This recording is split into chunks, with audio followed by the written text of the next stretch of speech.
Thanks for attending the presentation this morning. It's a pleasure to be here to talk about our solutions for high volume wafer level mask aligners and resist processing solutions. So the content of my presentation will be very brief company introduction of EVG, then a review of the markets where our solutions are used and the driving forces behind the lithography solutions that I'm going to present. And then I will go into the technical details of the resist processing solutions for wafer level packaging, innovative solutions, and the mask aligner exposure tools associated with that as well. So with that, let's start with EVG. EVG, for those of you who don't know the company, we are an equipment supplier.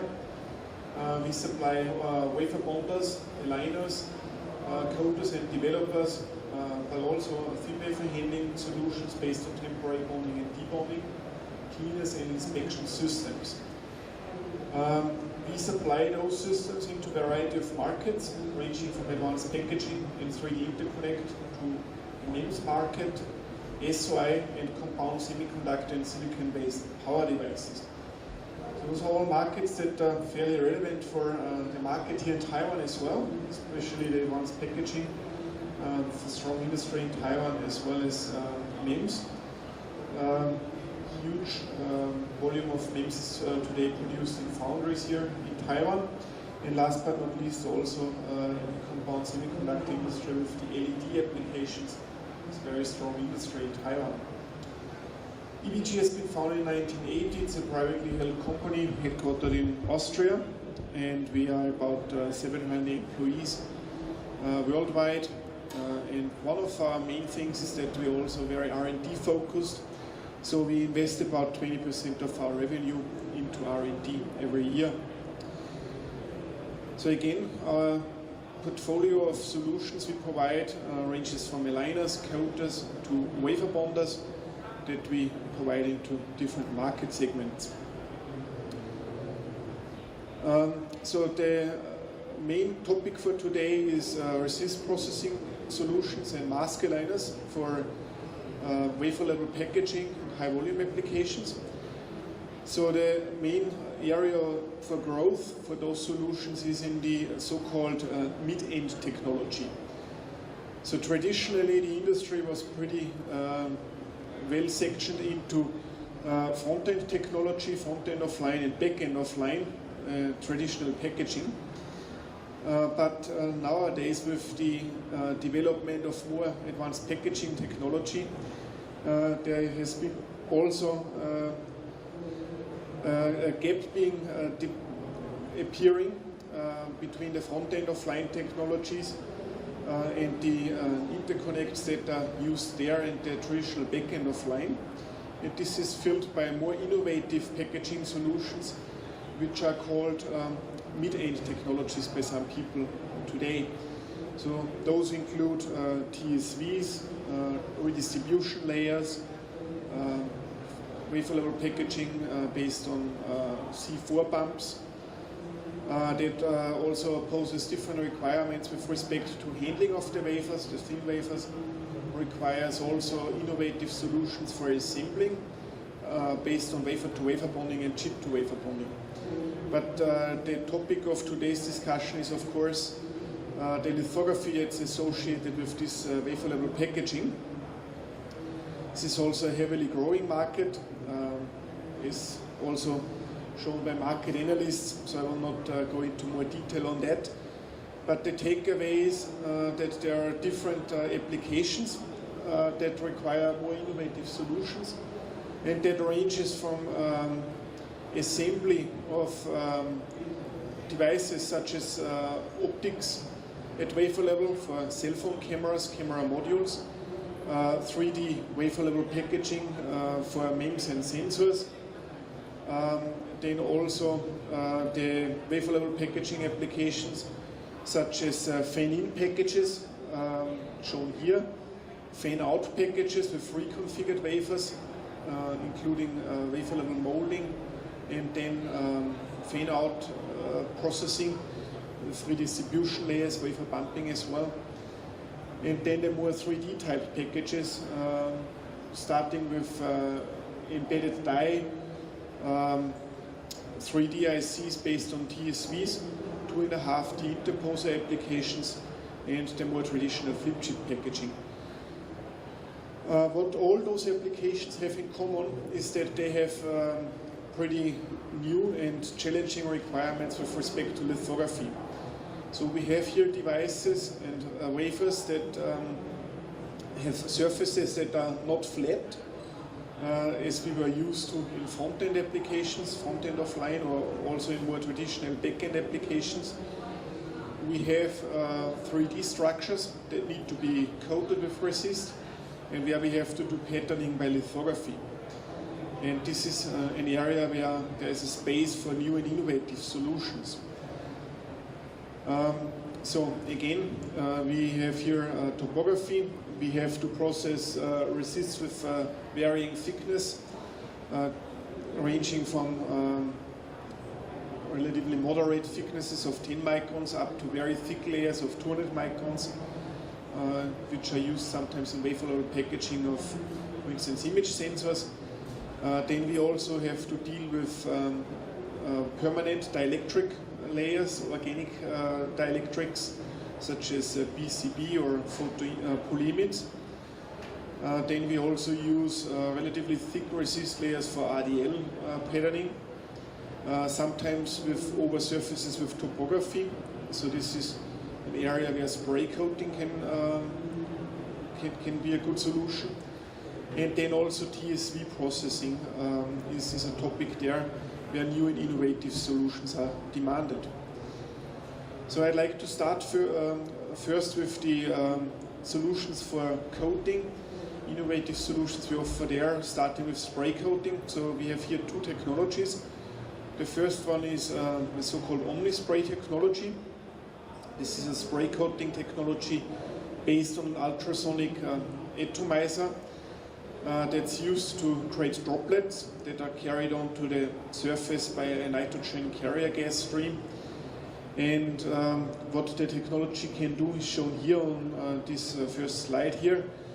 We can do conformal coating over cavities, over sidewalls on KOH etched cavities on silicon. And we can get pretty uniform layer thickness on both the sidewall as well as the bottom of such a cavity. And in connection with our mask aligners, we can also later on do imaging on the top surface as well as across such sidewalls in preparation for routing electrical connections across such topographies. These are further examples what this technology can do.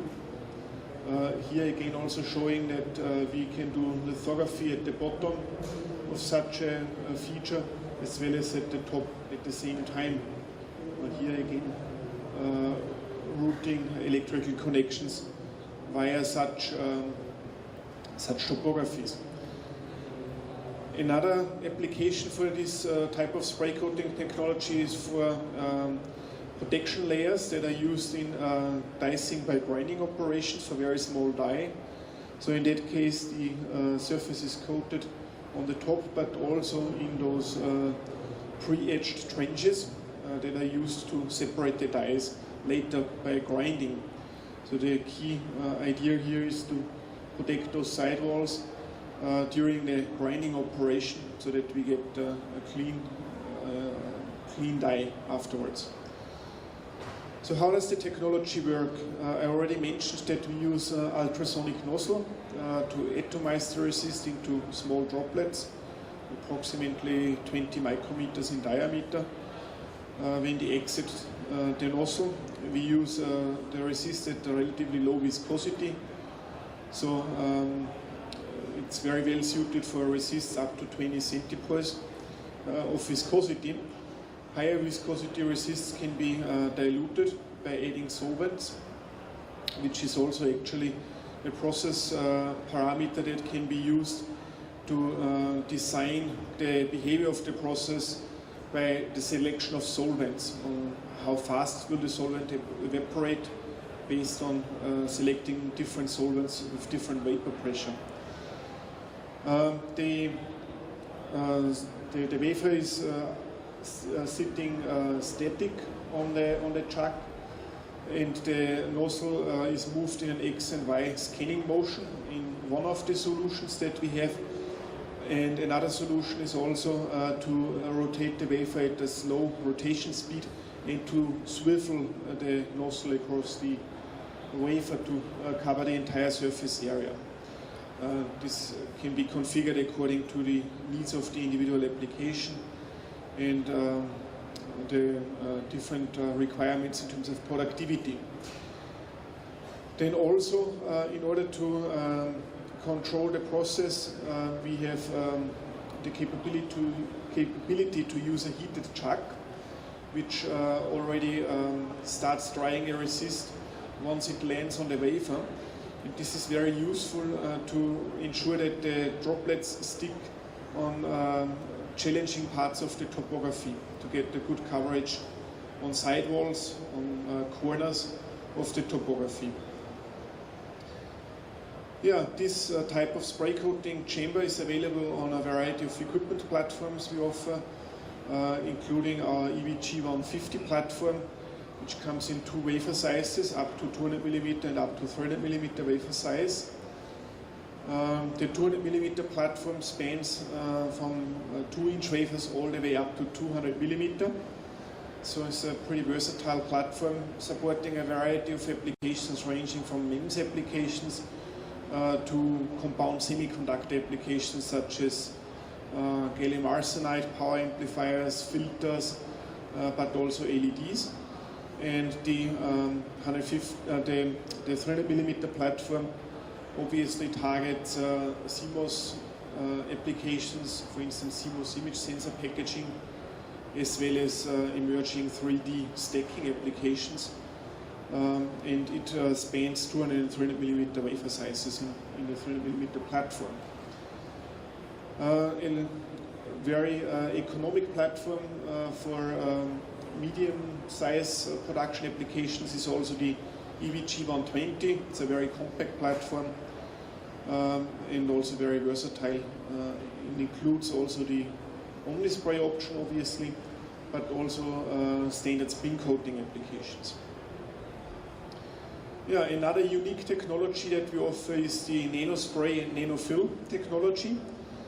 It's also a coating technology that's intended for coating of structures with high topography. And the applications behind that is the deposition of dielectric isolation layers in through-silicon vias, either in tapered vias with tapered sidewalls or vertical sidewall vias, as well as passivation layers that can be used for conformally plated vias. So those are vias where the via is not filled entirely by metal, but only the sidewalls are lined with a metal layer. This is a very common thing in via last applications. And in that case we can cover that metal layer with a dielectric passivation layer based on organic dielectrics. And last but not least, this technology can also be used to do lithographic patterning involved in the via manufacturing process. The technology is in particular intended for very high aspect ratio features as compared to the omni-spray, where we typically cover aspect ratios of 1:2 with omni-spray. The NanoSpray can support aspect ratios of up to 1:10. The example I'm showing here is actually a 20 micron wide via, 125 microns deep, so about 1:6 aspect ratio.